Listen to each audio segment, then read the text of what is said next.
Hey everybody, welcome back to my channel. This is Scarlet with Scarlet's Little Crafty Corner, and today is a little different kind of video. I recently went on a girls trip to Savannah, Georgia, where we did a couple of tours. I did take a lot of pictures. So what you're seeing right now are just a lot of pictures that I took while we were waiting to take the tour. Again, this was a paid tour that I did pay for, and this is completely amateur video. You will see a lot of heads, elbows, backs. I hope that I don't make anybody sick or dizzy, because I was just trying to capture everything that I possibly could. It was an hour-long tour. The girl who did our tour was very informative. She was great. She's been doing the tour for about a year. And at one part, my phone, after about 6 minutes, my phone did stop recording. I'm not sure how long I did not record, but when I finally realized it, I started, I hit the record button again. So, like I said, I don't know how much did not get captured, but it's still a good video, very informative. I'll leave a link in my description box if I can find any information on the Bonaventure tour in Savannah, Georgia. The cemetery was absolutely beautiful. You can walk through it. I wish we could have done that. It would have probably taken the whole entire day, but I do hope you enjoy. Thank you. Where everyone's just dying to get in. Bonaventure Cemetery is a beautiful garden cemetery that was established in 1846. This was during the Victorian era, and over in England, this style of cemetery, this layout was popular. So Victorian garden cemeteries were designed to be as much as a peaceful place for the deceased, a beautiful place for the living to enjoy as well. Think of it like a park where picnic lunches on Sunday afternoons were very popular. And the layout is long winding roads with lots of beautiful flowering plants and trees. And each one of these plots is privately owned by an individual family, and all the monuments and any of the sculptures and things in the plots, they're things that they paid for and brought out here. So it's all their stuff. And the borders around the plots, we call that the coping. The coping you can think about like the little fence around the private property.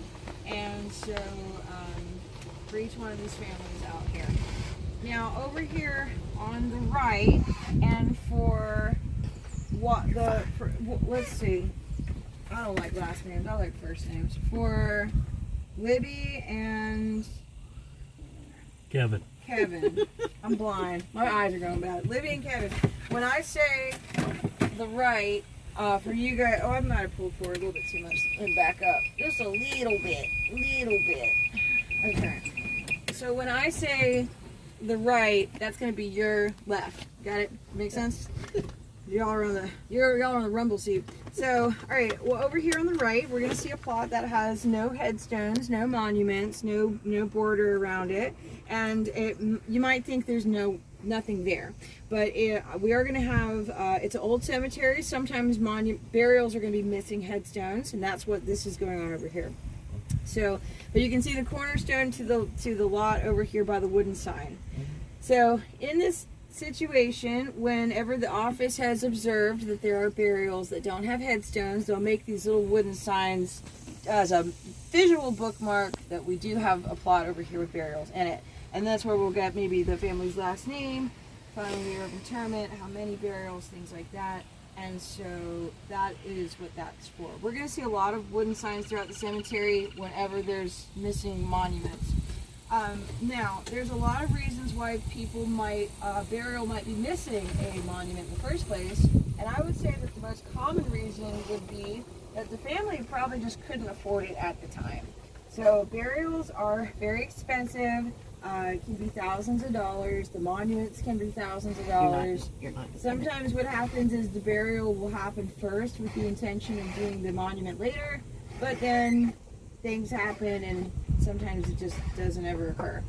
That's going to tie in over here on the right. So you guys see these headstones in the back row of the slot over here.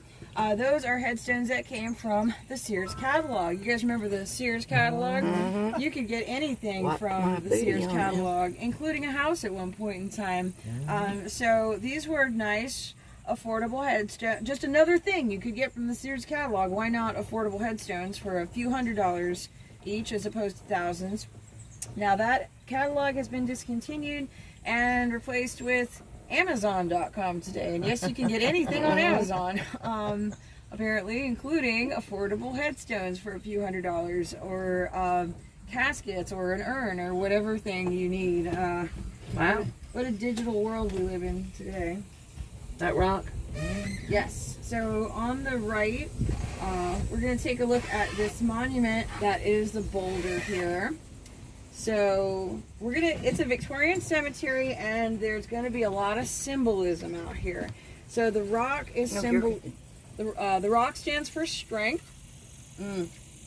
Those are bronze oak leaves over top, patinaed in the sun, that stand for victory over death. And the Maltese cross in front of the rock with the letter CSA would be used for veterans of the Civil War, which was fought 1861 to 1865. Do you have one of those? We'll see a lot of those at Bonaventure. And the words perpetual care at the entrance to the plots what meant that the family paid extra to get the perpetual care. And that means that the cemetery cuts the grass for them so that they don't have to do it themselves. Sometimes it's... And there's a baby. And there's a baby. A lot of babies at Bonaventure. A lot of high infant fatality rate back in the 1800s. Babies are fragile, and they did not have the modern medicine we have in this world today. Those are sago palms on the right. Are very pretty. Got a lot of those out here. We're going to talk about different monument styles at Bonaventure Cemetery today. On the right, you'll see a Celtic cross with a circle around it that stands for the infinite love of Christ. And over here on the right, we're going to see these monument styles that are called cradle monuments. I'm going to pull up so that we can all see. Everybody can see those through here? So the cradle monument, some people say they look like a little bathtub, but it's supposed to be a bed for eternal slumber, a peaceful monument, a final resting place. You'll see the names in the scrolls on the back, and on the footboards, sometimes you got spouses, mothers, and fathers in one king-size bed resting eternally together. How sweet. And then you'll notice also that some of these monuments are very elaborate, and this was the Victorian period, and this is what things looked like. But also Bonaventure had this period of time when it was a very high class, it was a private invite only cemetery for the rich and upper class. So having a plot here at all was a statement. It was a status symbol. So what that meant was that families were very highly motivated to purchase the expensive monuments and get the big expensive stuff because they wanted the plots to look nice. And also they're having picnic lunches out here every Sunday afternoon, and it was just, you know, Bonaventure sealed caskets stacked inside of the walls. So if you looked in there, you'd see on this one 4 caskets on either side for a total of 8 in here. But some of these are even bigger. There's one at the end of the tour that has 20 caskets in it. I will show you. Those are pretty. I think I cut my video off, and I don't know how long that it's been turned off. On the left, you'll see a Art Deco style mausoleum. with a cross in the back of that one. Very, very pretty.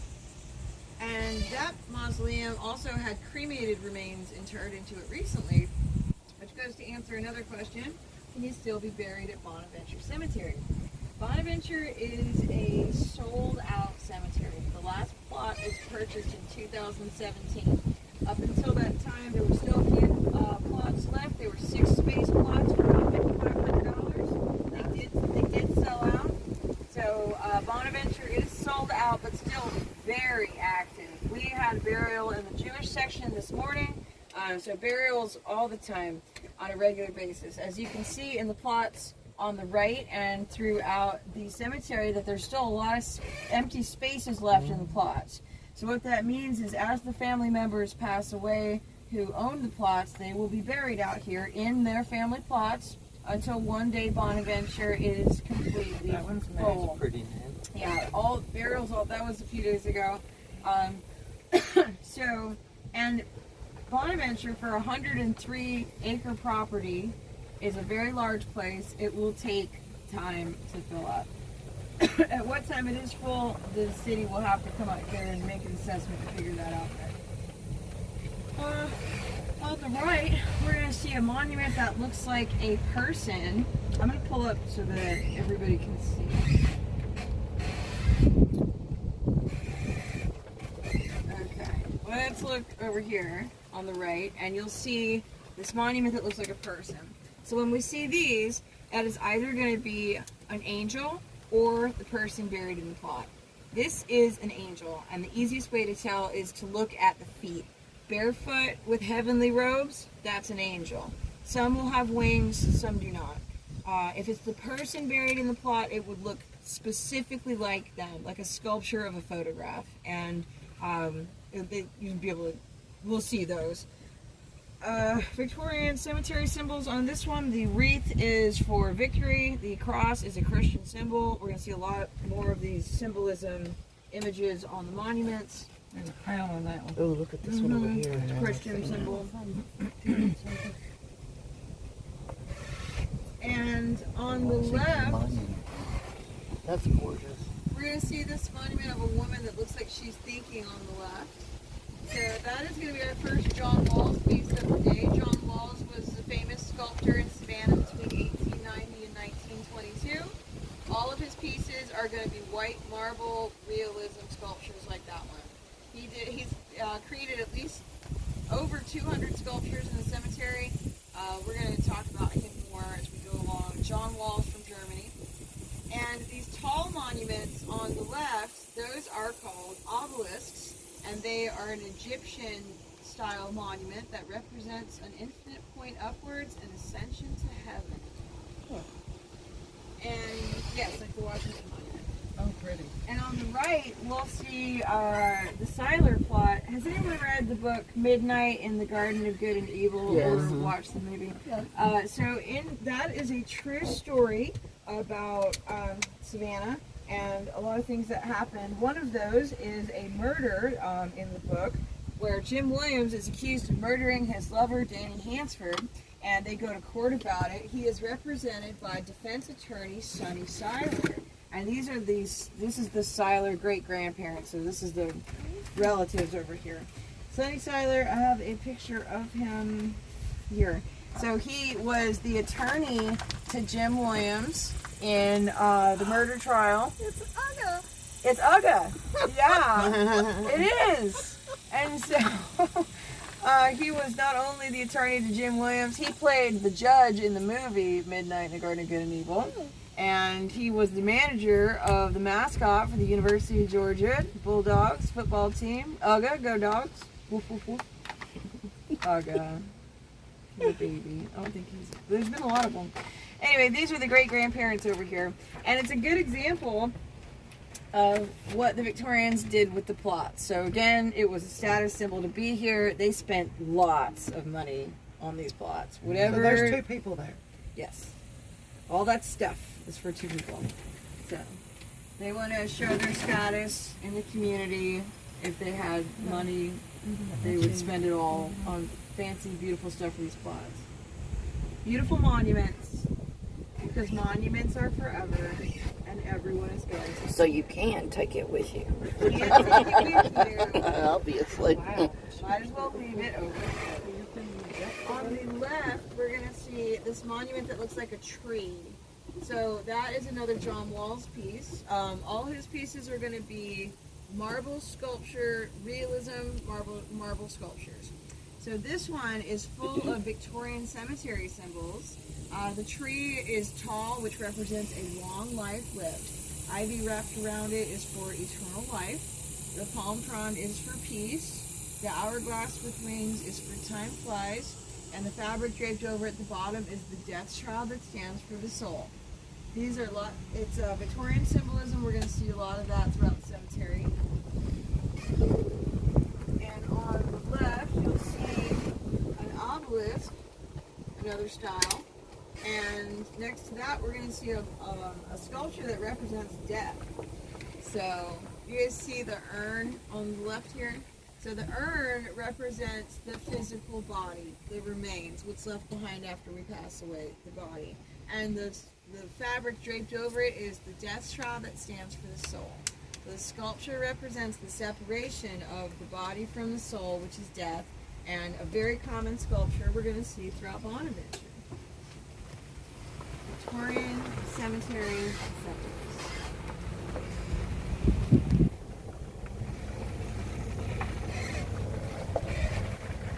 Alright, coming up on the right, you're going to see a fence that has a design that looks like little skulls all over it. They're not skulls, but tell me they're not, because they look just like them. It's actually like, if you look at it really close, it's just like a little design. But It looks like skulls. it does. It's like skulls. And I'm sure that was intentional. You see on the fence to the right, the little angels on top of the gate. Like these are all these little details we'll see out here at Bonaventure. Now the ironwork fences were built in the 1800s, and they were very expensive. And so this was another way that the families could spend money on the plots to make them pretty. The fences would serve as coping or borders to the plots. Also, helped keep wandering animals out of the plots, like deer and coyotes and stuff. So, served many functions. And in the Colonial Monument Garden on the right, that's also a popular destination for wedding ceremonies. Southern Gothic, what they call. I've been to a couple of those. They're pretty cool, actually. It is so beautiful. The pastor was dressed up as the Grim married? Reaper. I am. Lord. Are you gonna get married in the cemetery? If I do, I probably will. Don't do it. Don't do it. Run. It ain't what you think it is. No. That is beautiful. Yes, we're going to come back around to that one. Now we're going to go see Little Gracie. Little Gracie, yeah, Little Gracie Watson. We're going to see her. It's a little bumpy through here, you guys, so just hold on. Oh, that one's full. Yes. They're all, this whole place is completely different. Everything out here.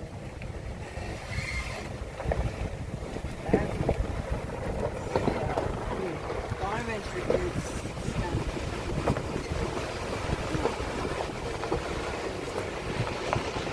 Look at all these trees and all the small. I love this moss. It's so beautiful.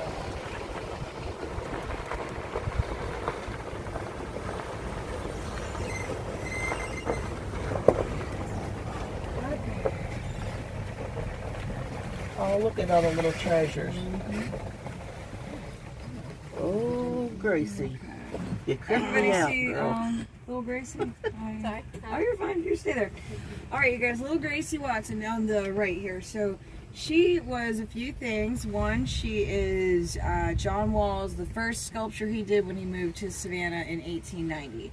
She was a little girl who was born in 1883 to her, the only child to her parents, and her father managed this beautiful hotel in downtown Savannah called the Pulaski House, where little Gracie Watson was a very popular, charming little girl. But what happened was when she was 6 years old, tragically, she got sick. She contracted pneumonia, and then she passed away from it 2 days before Easter in 1889, and it was a giant tragedy in the community. So what happened was She was buried in the family plot all alone, and the following year, when John Walls moved to Savannah, he created this marble sculpture from a photograph, and it looks just like her, with her face and her hair and the little dress and the shoes. She's got a tiny rosebud in her hand. She was only 6 years old. And symbolism is a short tree stump for a short life lived. Little Gracie Watson. People used to come to the cemetery to rub her little nose to get good luck from the statue. That's what people thought. And her little nose gets all rubbed off. And I've got a picture of that. So you can see our little nose from the side angle. And I'll pass that around. So, and all the details on her dress and everything. So that's why they put the fence around her today, to protect the monument, because they're just, it's incredible that is, let's see, 133 years old. Wow. And it still looks like that. So Yeah, but for 100 years they rubbed her nose. they did, and they rubbed it right off. So the little things in front of the gate, people, it's like to bring little Gracie presents to comfort her in the afterlife. Toys for the little girl. There's money. Yeah, those are little presents for Gracie. And any money, any dollar bills or anything like that, at the end of the day, the office comes over here and will collect that, and it goes into the donations for the cemetery. And so that's little Gracie Watson. She is very popular out here. Also, you know, we don't know what happens at Bonaventure after 5 o'clock, and some people think that she haunts the cemetery, and all these people do. But over here on the right, we'll see the Taliaferro plot. So this was an Italian family, and the monument is a beautiful white marble realism sculpture. Absolutely one of my favorites. With the palm frond, her hand is reaching towards for peace, symbolism. It was imported from Italy. They shipped that overseas on a cargo ship to get here. It was very, very expensive sculpture. Beautiful. And you can see marble does break outside sometimes, as it is a soft stone, so her wing and fingers have become damaged, but she's still beautiful nonetheless. And on the left, we're going to see a beautiful, really beautiful live oak tree. Look at the branches on that guy. I mean, it is. I'm leaving in. Really old trees over here. And on the left, you'll see this plot with the tiles in it. So let's say that the family wasn't wealthy. Let's say they could barely afford the plot. Maybe you buy the plot, but you don't have money for the headstones later. So people would pull these tiles up out of the flower beds at home in their gardens and use them to make DIY, do-it-yourself cradle monuments. And those are Civil War terracotta tiles. And if there are missing headstones, the office will do their best to go around making wooden signs based off the burial records. And so that's a good example of that. If you look to your right, you'll see some more cradle monuments over here. And yes, there are a lot of babies buried out here. Babies had a 50-50 chance of survival back then. A lot of babies buried. They didn't have the medicine back then. Fortunately, we live in a better world today as far as all that goes. You got Freemasons buried out here. A lot of those on the right, that headstone in the back. You'll see a Freemason symbol, the compass with the square and the letter G. It's really all old about trees on the left. Really interesting plots back here. Just everywhere you look, there's something. Georgia, go Bulldogs. That canopy. Look, they put the G on the headstone. I never even noticed that before. Yeah. That is awesome. Big fan. Big fan. Go Dogs. I'm telling you, I've been doing this tour out here for a year, and there's so many things out here. So much to see. You ever see anything spooky in the daytime? In the daytime, no, but at night, yes. I've been out here after dark, and this place is completely different at night. Oh, in the daytime? Yes, actually, all the time. Well, I have a battery operated fan that malfunctions almost every time I use it out here. It doesn't Maybe malfunction it's when anywhere my but phone the turns off cemetery. for a Wow. So on the right, you'll see a big, beautiful tree back there. And let me pull all the way up. Can you guys see in the back the piano? Yes. Okay, so the Up churches sold pianos in Savannah, and they got this beautiful piano monument because that's what their family did. So now these azaleas on the right, those are what the whole cemetery looks like in March. Every bush in here, as far as you can see, 10,000 azalea bushes all blooming at the same time. But these are a different variety. These are called applause azaleas, and they bloom twice a year, so they're making their second round here at the end of the summer. But beautiful, and a lot of those that you'll see at the during the march. Are you taking a picture? I'm videoing. Oh. Okay. So, if I'm moving too fast for your pictures, y'all let me know so I can stop. Okay. And Nobody military. yes, on the left, this is military.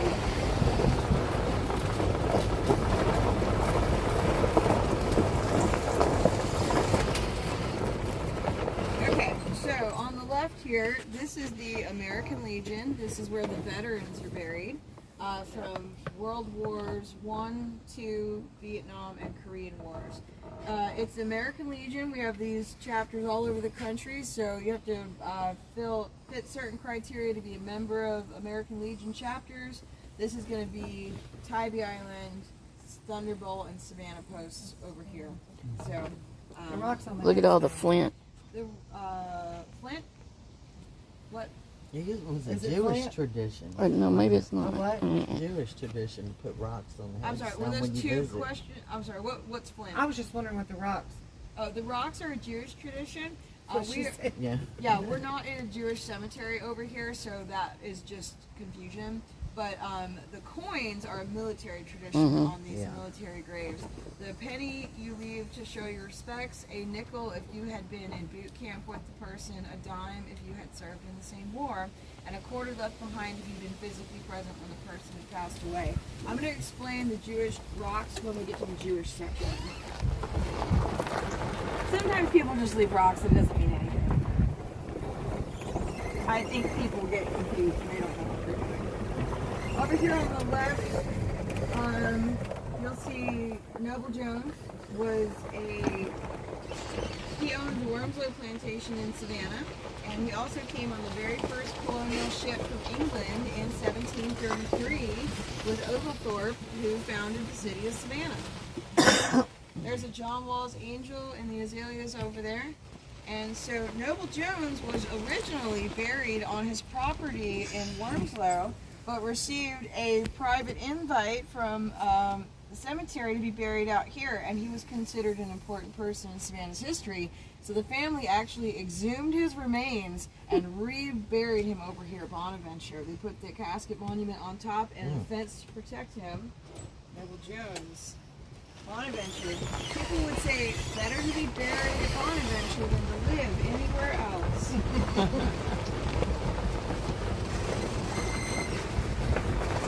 On the left, you'll see a beautiful angel with the wings spread open. That's a John Walls. So you can see just how delicate and beautiful all these sculptures are. And pointing out the monument over here. On the left, this is called a steeple monument. Really pretty. So this monument here on the left is called a steeple monument, and it was a Gothic Revival European style piece. So if wealthy families are buried out here, they want to have some type of big expensive monument to show their status to the community.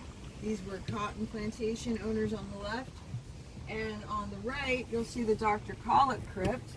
So the crypt is different from the mausoleum, and that the mausoleum is above ground, but the crypt is below ground. And what you're seeing over here is just the roof of of a crypt that is buried underground. I've got a picture that I'm going to show you guys. I'll bring this one around. So this is what it looks like. Today it's buried. So you see the roof, and here's the picture. Right. So you guys see the picture here? Scarlet. So what it is a building that's underground. That's the roof. Maybe if I come over here, be better. Yeah, I got it. So 16 caskets could fit in here, 4 across and 4 down. All right, see it? And so, I don't know where to stand. I'll stand here. So, well, y'all saw the picture. Okay, so the explanation. The family purchased the plot and they had it excavated, so it was just empty. And they put a staircase at the front. You would walk down it to access the front of the crypt, almost like a cellar underground. And they would inter 1 casket at a time, seal it up, keep going. They got 12 caskets into the crypt when they decided it was having too much issues with flooding whenever it rained really hard, and they decided to bury it permanently. And at that point, family members started to go into the ground, just like in the rest of the plots. An interesting concept that was popular in England at the time, a crypt, different design. And over here on the right, you're gonna see the very first plot ever established at Bonaventure, the Tatnalls. Bonaventure Cemetery, the history, it was originally Bonaventure Plantation. It was a plantation first, and it was called Bonaventure Plantation. The Tatnalls owned it, and they had a big, beautiful house. I'll show you where the plantation house was. When the family members would pass away, they'd just bury them on the property over here. And that's how things were until the Tatnalls are all gone and the property goes up for sale. And a man named Peter Wiltberger, who is a business person, sees this as a financial opportunity to sell plots to rich people. He purchases the land, names it Evergreen Cemetery after the live oak trees, and decides he's going to sell plots to rich people in Savannah, and it's going to be invite only. And that's where Bonaventure gets this reputation as this high class, you know, place where rich people are buried. But that only was a period of time between 1846 and 1908. Right? And then in 1908, when the Wiltbergers are gone, the city acquires the property, and they decide it's going to be a public cemetery at that point, and the rates go way down, and now it's affordable for anyone. And plots are sold from 1908 until 2017, when it sells out. And at that point, it's sold out now, but we're still active. So Bonaventure Cemetery, named after Bonaventure Plantation. That is the history of Bonaventure Cemetery, and we're going to go see where that house is. Oh, oldest plot and the oldest burial in the whole cemetery is in that plot, Harriet Tatnall, 1802, in the Tatnall plot. Okay. Moving along.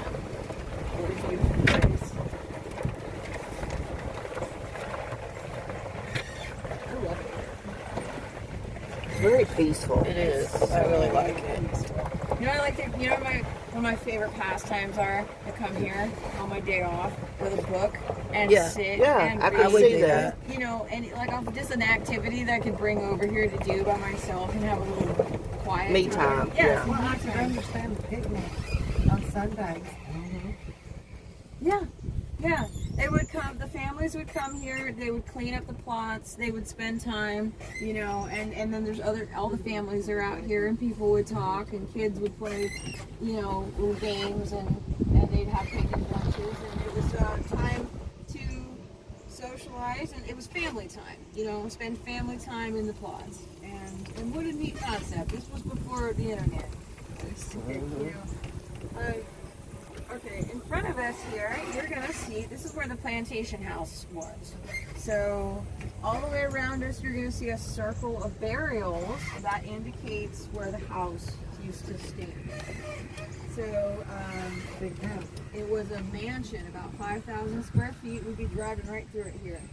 So, the Tatnalls like to throw parties in the house, and a Christmas party in December of 1761 went unexpected when the house caught on fire.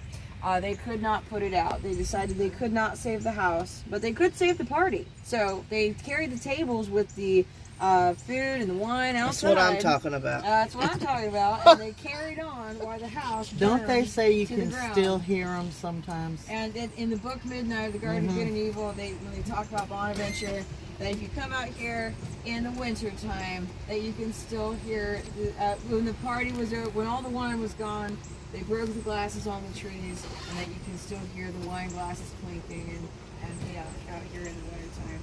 But that after dark, they closed the cemetery at 5. So, all right.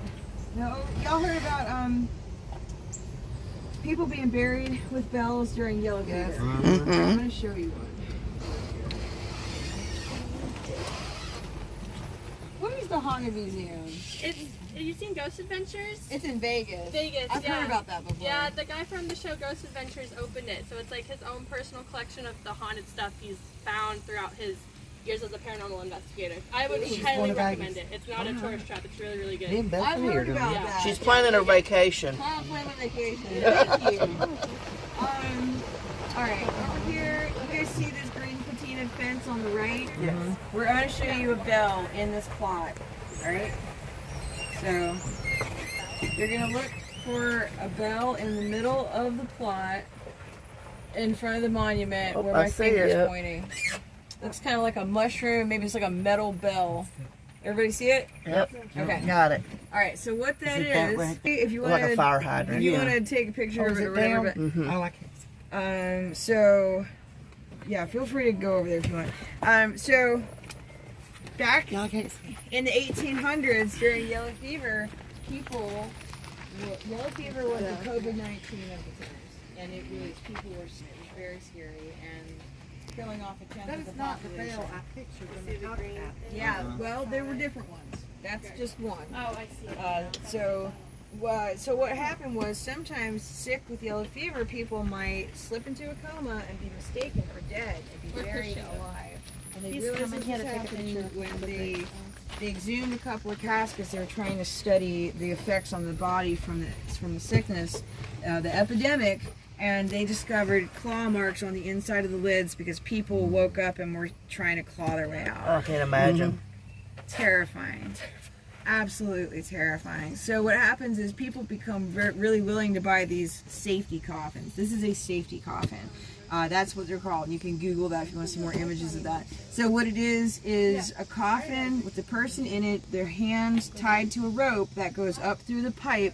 It's attached to the bell on the top, and if the person woke up in their casket, started moving around in there, it would ring the bell, and they would come and dig them up, and they called it being saved by the bell. A graveyard shift. And at night, they would pay a guy to walk around listening for bells, and they called that working the graveyard shift. And if they heard your bell, they got to dig you up. And also, if they did dig you up, that you were a dead ringer. Huh. Wow. That one was on the other side. Now you can say you've actually seen one in real life.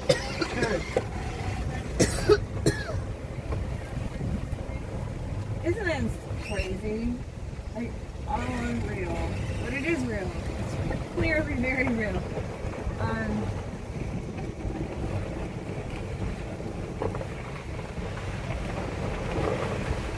It's absolutely beautiful out here. It's gorgeous. It doesn't even seem real. None of this does. It's like too pretty to be real. It's like a movie. It's like a movie. Yes. Look at the depth of field. This like looking, you just like look through it. Just like all the trees and everything in the background, the canopy. It's like a park. Velvet moss. It's just the moss to me. I describe it. It looks like a living oil painting. Yes. On the right, if everyone can see, this is called a table monument. So it was popular to have those picnic lunches out here on Sunday afternoons, and some monuments, they turned them into table monuments to put the picnic lunches onto. That's right. What a practical design. The party must go on. House burns down, people die, but the party must go on. Be great for, That's right. Day of the Dead, when you take all the food. Yeah, you make stuff that people like to eat when they were alive. That's right. Like their favorite Lay it dinner. out on the table. You're laying down cross. So on the right you'll see on the obelisk the hands. That's symbolism for a handshake goodbye for the loss of a spouse. You see it says my husband. And the laying down cross, that is supposed to be a cross going up. It's supposed to be like for the resurrection of Christ. It was a John Walls design. So very pretty. And on the right you'll see infant burials in the back of this plot on the right here, represented by I four. have a low battery. Yeah. Well, your electronics will get all screwy in the cemetery, mind you, all the time. It might Right. go back up when you leave. I'm not kidding. This stuff is real. On the right, you'll see. They say energies drain your electronics. I don't know. It's weird. But over here on the right, the little cherubs on the cornerstones of that angel monument in the center are to represent each baby buried in the back of the plot. And sculptures John Walls did, each face slightly different for each baby. Babies that would not survive without modern medicine back in the 1800s. Classic Victorian cemetery sculpture over here. All of those are John Walls pieces. You see how just beautiful all of his works were. All right, we have a famous musician buried at Bonaventure. You guys heard of Johnny Mercer? Moon River. He's buried over here. So this walking path on the right, if you look down here, you're gonna see a plot with white marble, a white bench on the right down there. Yeah. Do you guys see that? That is the bench for Johnny. I don't know if they can back see it. No, we got it. Everybody see it? Okay. So Johnny Mercer was a popular singer-songwriter in the 40s, 50s, and 60s. He wrote timeless classic hits, including "You Must Have Been a Beautiful Baby," "Hooray for Hollywood," "Jeepers Creepers," "Moon River." How Tons of appropriate, songs. Jeepers Creepers. Yeah, all classic hits. And so he was a co-founder of Capitol Records. He was nominated for 18 Academy Awards, won 4 Grammys. I mean, go on and on about Johnny Mercer. Buried with his family down there on the right. And Moon River, you know, there is a river in this cemetery, and we're going to go see it.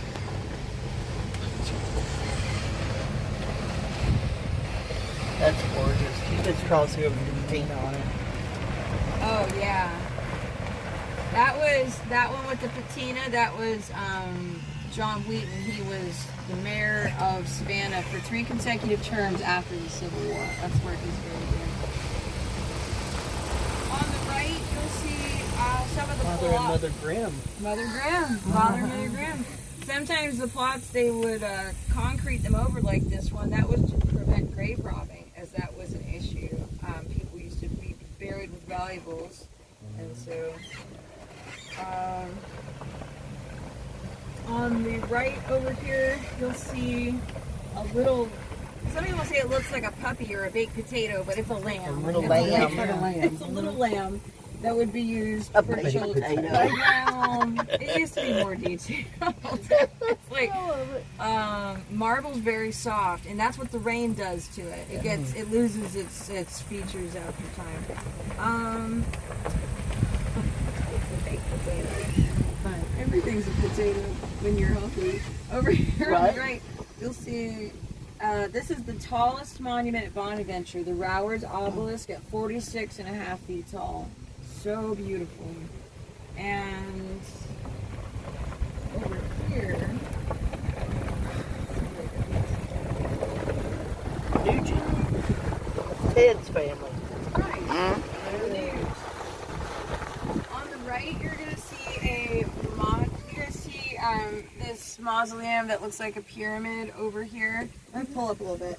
So this is a mausoleum that's pyramid shaped, and it was built by the Mungeon family on an island in South Carolina, but the Mungeons owned the whole island and plantations on it and were very, very rich, and so they could not resist an invite to Bonaventure Cemetery. They put that whole mausoleum on a boat and floated it 14 miles down the Wilmington River and relocated it here with family members already interred inside. Wow. Wow. Spared no expense.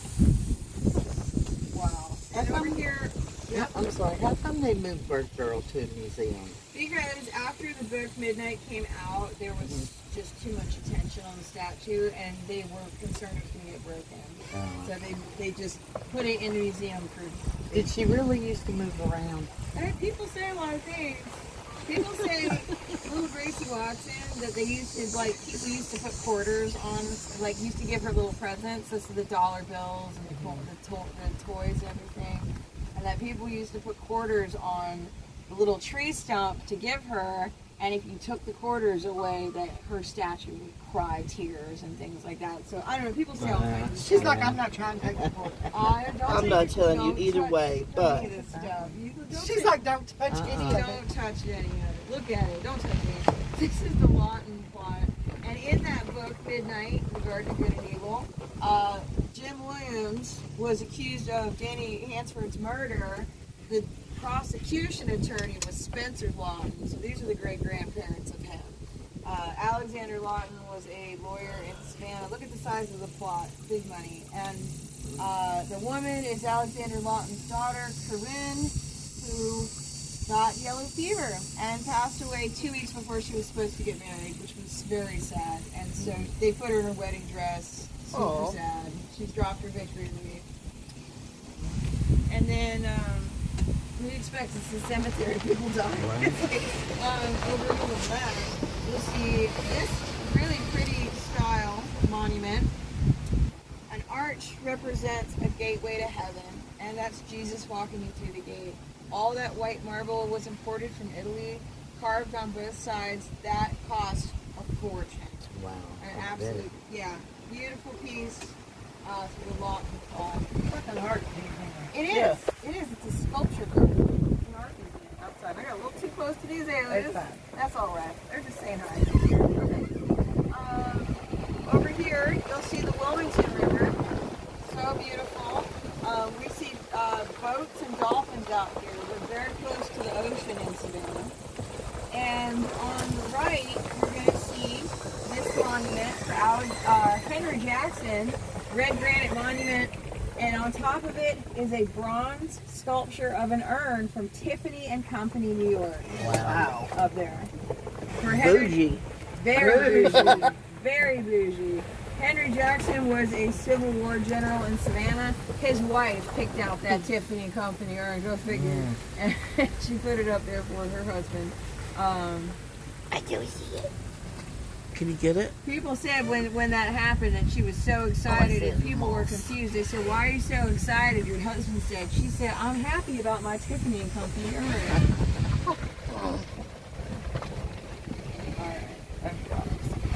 And yes, it's possible those people are Jewish. But a lot, yeah. So on the left you'll see the Bonaventure River. And there's a feel good over here. Oh, that river is so nice. So beautiful. You can smell the salt. It's brackish. That water is brackish. It's seawater and fresh water. And on the left, you're going to see the marina where the boats are coming from.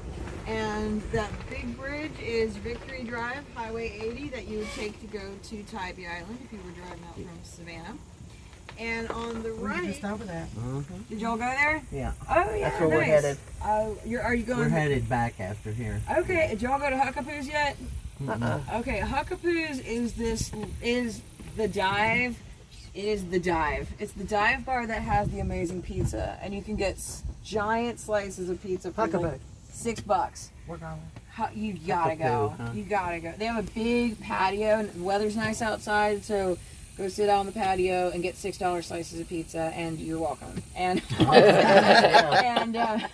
and if you want to have a nice fancy dinner and get crab legs, go to the Crab Shack. All It's like the Disneyland of crab shacks. We ate there. Yeah, isn't that place neat? It was awesome. It's awesome. The food was right. It's so good, and you can feed. They got baby alligators. You can feed them dog food on the fishing pole. I don't know. It's a crazy place. Yeah, if you don't have to feed the gators, but if you want to go get crab legs in a really cool environment, you go to the Crab Shack. Anyway, those are my recommendations for Tybee. But Sounds good. Huckapoo's, get the pizza. It's that. That's it. You'll love it. On the right here, you're going to see a beautiful panoramic view of the historical section of Bonaventure Cemetery. This is what you came to see. Look at how pretty this place is. Unreal. Big magnolia trees out here. The ones with the big waxy leaves. Those make giant white blooms that smell. And they smell amazing. So that's one of my favorite scents in this world is magnolias. And the gardenias. And gardenias, Yes. In Savannah, we have both of those. So, in the spring, this place is unbelievable. Like, you know, after the and everything's coming back to life and all the blooms are going. But we don't really have a lot of seasons here as far as that goes. I mean, we do, but like the foliage doesn't really die that much. It doesn't. The live oaks, they call them that because they, even though they are deciduous, they do not shed their leaves seasonally. They kind of shed their leaves all year, so they just always look green. All right. So beautiful. I know. It's like staring at. I just mesmerized by it. I'm just like, wow. It makes me sleepy being here. Yeah. You know, it's so quiet and.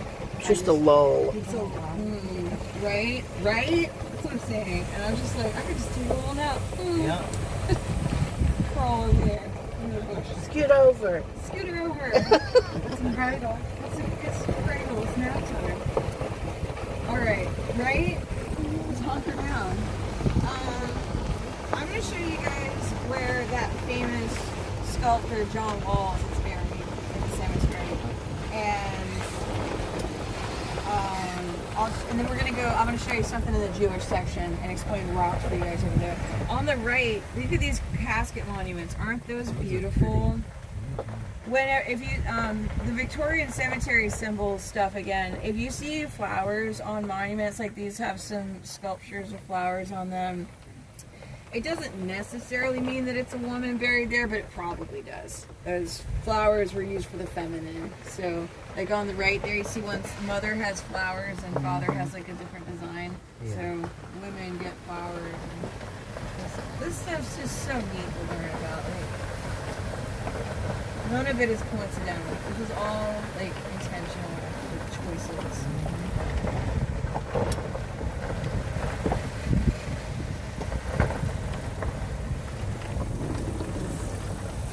Little bumpy. Go back for this part.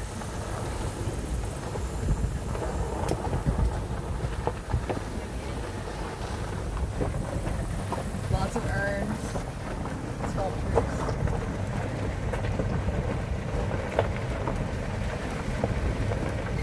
Got dogwood trees out here. People must think rocks from there. Well, I think people see the rocks in the Jewish section and they just, they don't I understand. think it's a respect. Yeah, they think that's just what you do. They think, oh, there's rocks over there, that this was just what you're supposed to do. Which is fine. Yeah, they're everywhere. You see on the right, look at that cradle monument, and like, you see the little headstone next to it with the little scroll and all those pretty details. Like, there's such...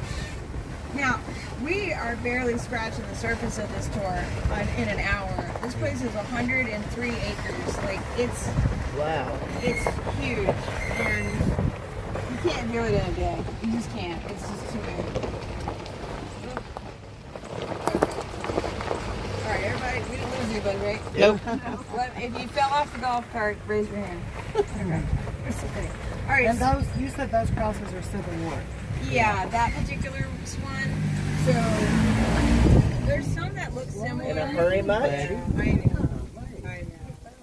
I know. Keep on, you'll be out here.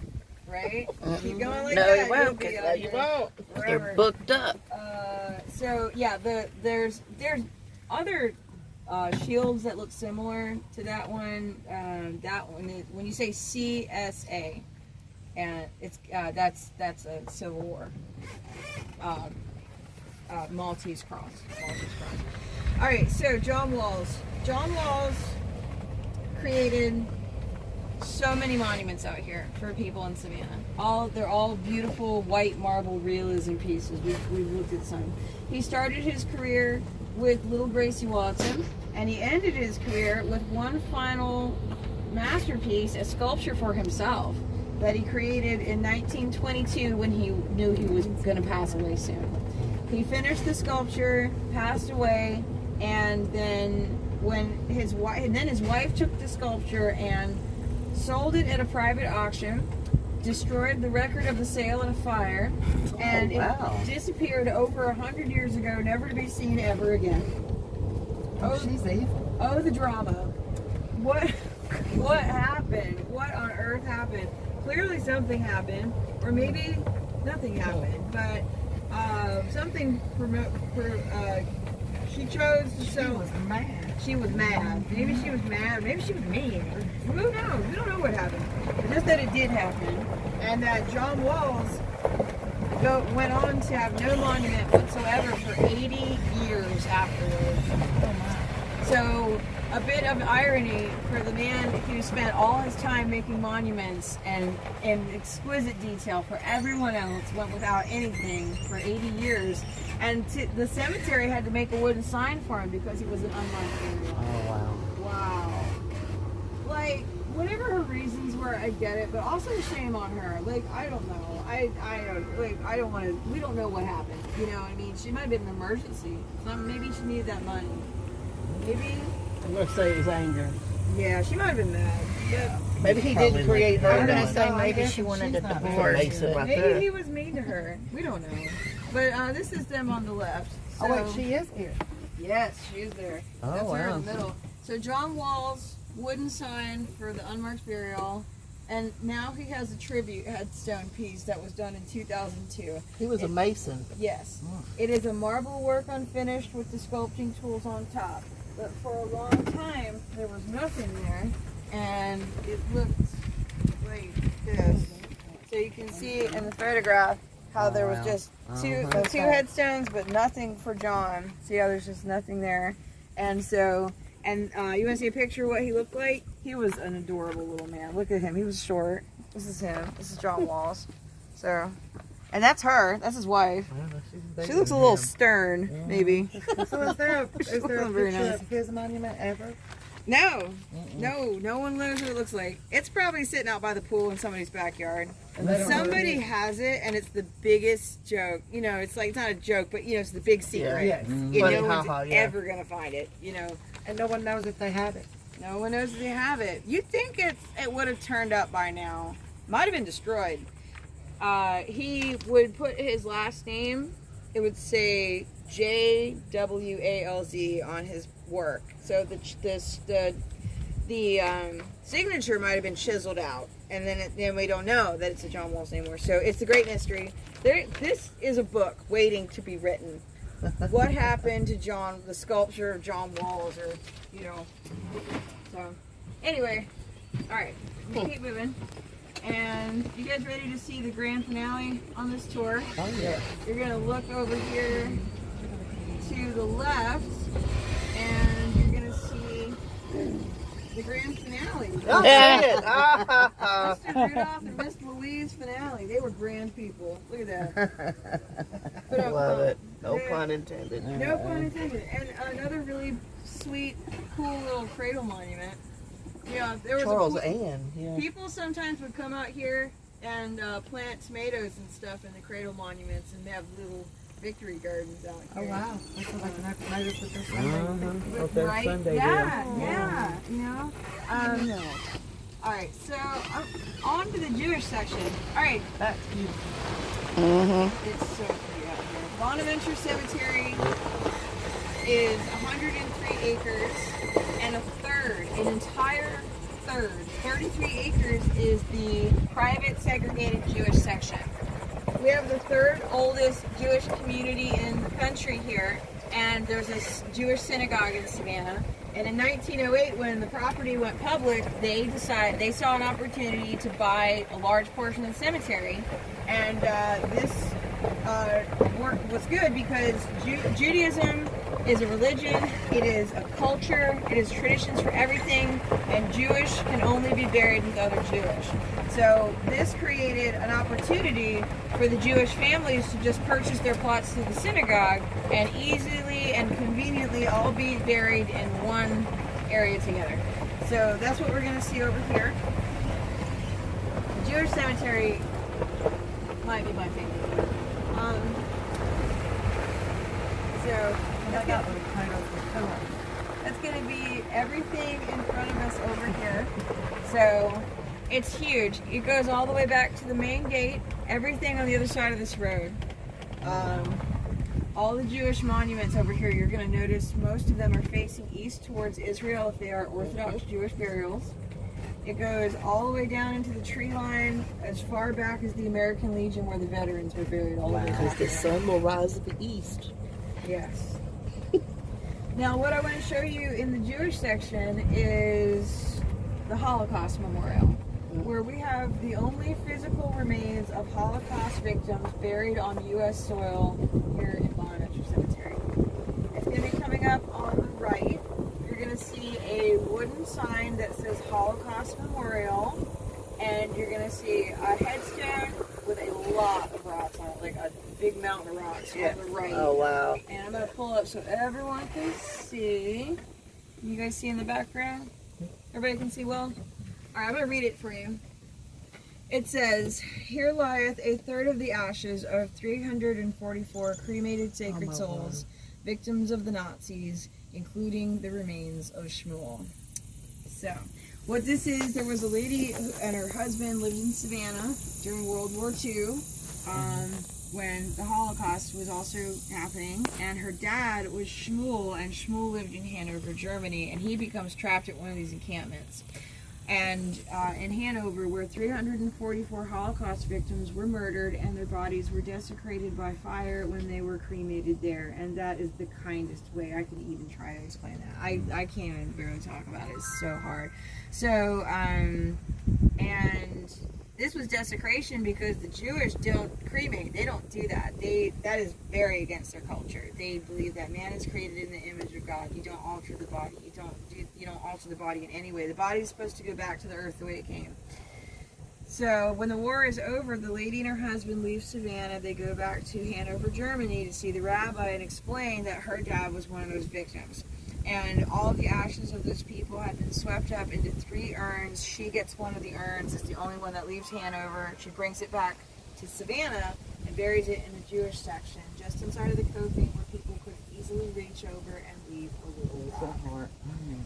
Now the rocks. You're going to notice in Jewish cemeteries that you won't typically see flowers, as that is not really part of their culture. That's not really something that they do. In fact, if you do see flowers in Jewish cemeteries, probably not a Jewish person that brought them. Jewish believe that flowers die and fade away, petals will. They just don't last, but the rocks last forever, and that's what they do. The Jewish bring a little rock. And that tradition is to hold, and it's all traditions, to hold the rock in your hand, you squeeze it very tight, as hard as you can, squeeze it. The rock's going to leave an impression on the palm of your hand, the way the person's life had left an impression on you, and you leave the rock out of respect, the mitzvah, a bit of l'chaim, and that is the Holocaust Memorial and the story about the little rocks. And if people want to leave rocks on headstones and it's not Jewish, that's okay too. It's all out of respect. But that's I'm as Baptist as they come, and that was pretty. it's, yeah. All right, so now the Jewish have traditions for everything, including the way they bury their dead. And you'll see on a lot of these headstones that there is a bit of a Hebrew phrase there. Yes. And that is in Hebrew, which I cannot pronounce, but roughly translates to, "May the soul be bound in the bond of human life." And the red brick building is the Jewish temple at Bonaventure, which was built by the synagogue in 1917, and it is over 100 years old. This was a sacred place that the Jewish could come and gather and bring the bodies, and they would wash them here, prepare them for burial. Someone would stay with the body the whole time until they buried them within 24 hours as per Jewish tradition. That was important. So now today, the hospitals and the morgues are preparing the remains for burial, and this is just being used for Jewish services lately and whatever other things they use it for. But it's made out of Charleston red brick, and the doors were sadly vandalized at one point in time in the 70s, so those are not the original doors. But it's very beautiful, and they keep it pretty clean. And Jewish cemetery to your right. So you'll see it looks different than the rest of Bonaventure because it is not Victorian. This was established after 1908, after the Victorian period was over. Victorian period is anything that's going to be between 1837 and 1901, when Queen Victoria was ruling in England. So, and it's culturally different, so it does look different. Beautiful. Love. We had a burial in this section earlier this morning at 10 o'clock this morning, somewhere back over there. But let's see. Show you. So over here on the right, you'll see. So I told you I'd show you the big mausoleum. That one, the Egyptian Revival pyramid-shaped mausoleum on the right that looks like the one we saw back by the river. That has 20 caskets in it. That's the largest mausoleum at Bonaventure. It looks like a pyramid. Egyptian mythology, the sun god Ra, the circle with the wings over your door, over the door, carries your soul to the afterlife. Just stunning. And then this mausoleum over here on the end has 16 caskets in it and beautiful stained glass windows on the sides. You see with the light kind of coming through there, just so incredibly pretty. Alright. All azaleas. It smells so good in here. It does. It does. It's well taken care of. Fresh air. It's the marsh that you smell. It's the marsh. The marsh is right down over there, and the river's back there, and it's all it's all this fresh air out here in Savannah at the cemetery. And on the right, you will see what looks more familiar to all of us. This is what U.S. cemeteries come to look like after about the 1940s. It's the solar system. Yep. Some of these got little lights out here. So regulations change, and monuments start to change. They have to be simple. They have to be short. They are getting flush with the ground and things like that because the cities that operate these cemeteries want to be able to get the lawnmowers through there, and priority shifts to ease of care. So, but all cemeteries are beautiful and sacred and different. It's interesting, though, to be able to go and look at the way things used to be in Victorian times. It feels like stepping backwards in time, and that's what Savannah feels like to me. It's absolutely incredible what the city has been able to achieve preserving out here in Savannah. But all right, now let's see, one more thing. When y'all entered the cemetery, you may have noticed that Bonaventure has two gates. We've got the main entrance, which is considered the Christian gate with the angels on top of it, and the other entrance is the Jewish entrance with the Stars of David on top of it. Because technically, the Jewish cemetery is a separate entity from the rest of Bonaventure, and it has to have its own private gate. So on days like today, when they have a Jewish burial, they will enter the Jewish gates, drive through the Jewish section, have the burial over there, and then it's all traditions. Before they leave the cemetery, they're going to wash their hands of death, leaving death behind them here. Leave the death at the cemetery. They're going to exit out the other gate. And that's why we have two gates of Bonaventure. You guys, it has been my absolute pleasure to show you around Bonaventure Cemetery, my favorite cemetery here in Savannah. And thank you for joining us. My name is Sarah. For those of you who can purchase your tickets online, thank you for joining us. We do accept gratuities if you enjoyed your tour today. And for those of you who need